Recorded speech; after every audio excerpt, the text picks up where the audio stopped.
Hi there! Would you like to paint a soft and delicate magnolia flower but you're not quite sure where to start? In today's video, I'm going to walk you through my full process, from drawing to inking to adding watercolor washes, to help you create something gentle, graceful and truly beautiful. And if you'd like to follow along without having to draw it yourself, I've created a set of printable Magnolia watercolor templates which you can access over on my Patreon.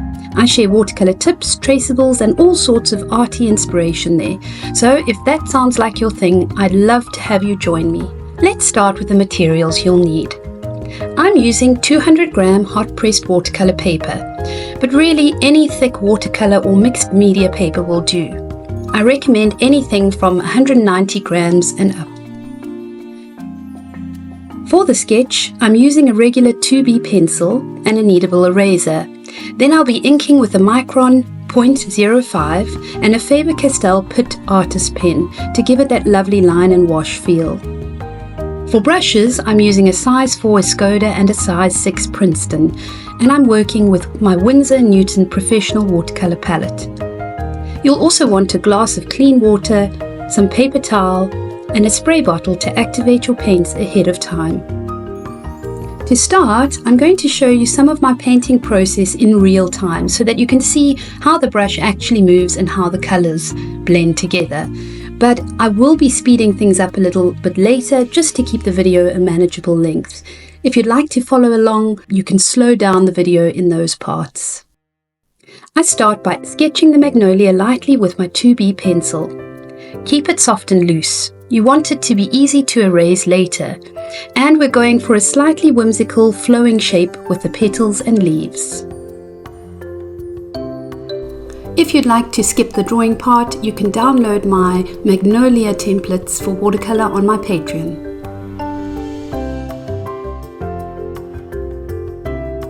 Once the sketch is done, I go over it with my Micron 0.05. But I'm not outlining every single part. I'm just picking the areas I want to add a little structure or shadow to. Less is more. It's about suggesting the form rather than boxing it in. I also add a bit of texture on the branch with some quick, light pen marks, just enough to keep things interesting.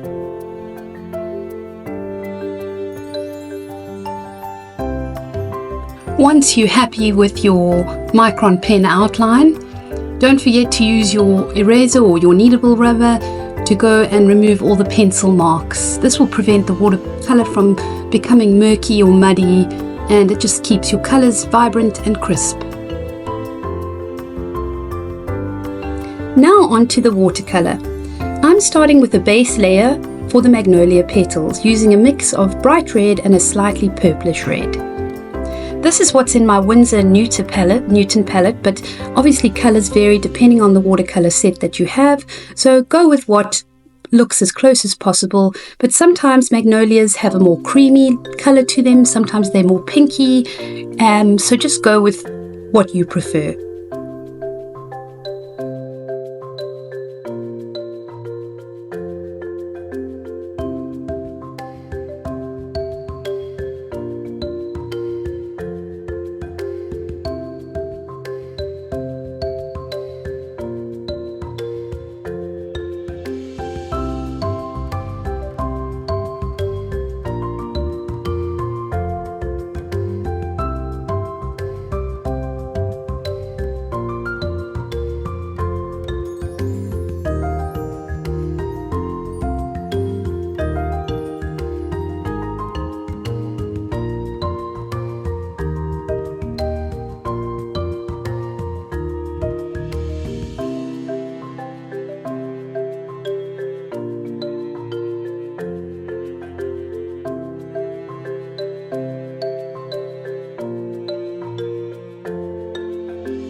Once the first layer is dry, I go back and start building up some shadows to give the flower more depth and softness.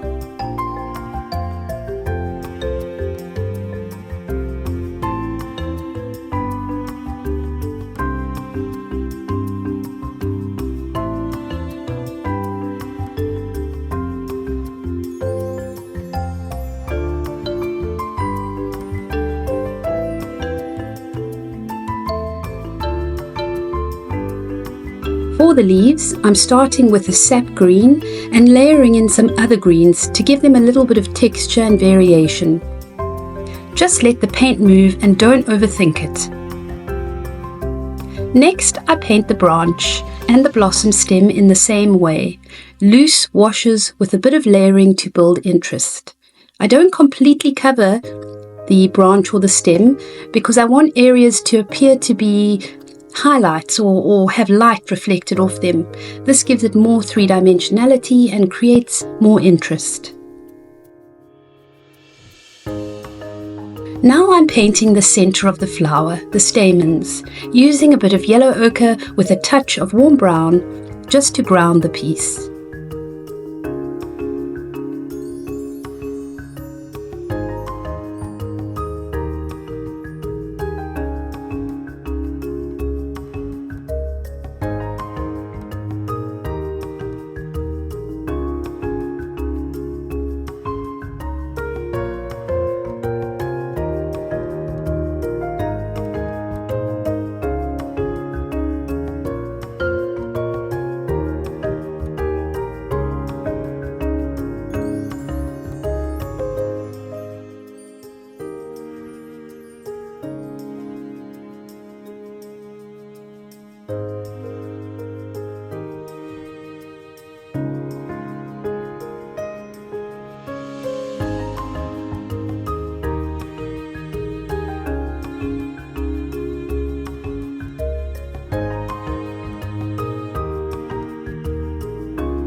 Down in the bottom right, I'm painting a little vintage style envelope. I mixed yellow ochre with a bit of blue and green to mute it down, and then added a wash of blue around the magnolia to help it pop against the white background.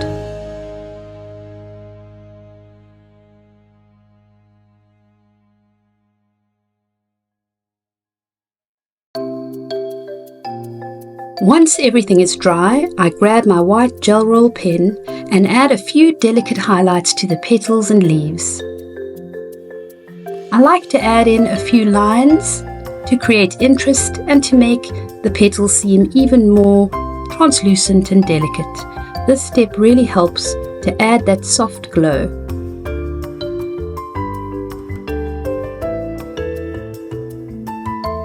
Then I'm going in with my Faber-Castell pen size S to re-emphasize a few of the inked lines and give the piece a bit more structure. It's amazing how just a few lines can bring the whole painting to life.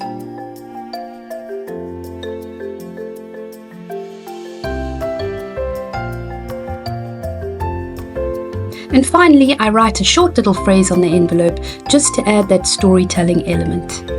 Something simple, handwritten, to give the piece a personal touch. And there you have it, your own delicate magnolia in pen and watercolor. I really hope you found this helpful and inspiring. If you did, please give it a like and subscribe for more relaxed tutorials like this. And if you'd like to grab the Traceable template and access more watercolor tips, downloads and creative goodies, come join me over on Patreon. I'd love to see what you create. Thanks so much for watching and happy painting.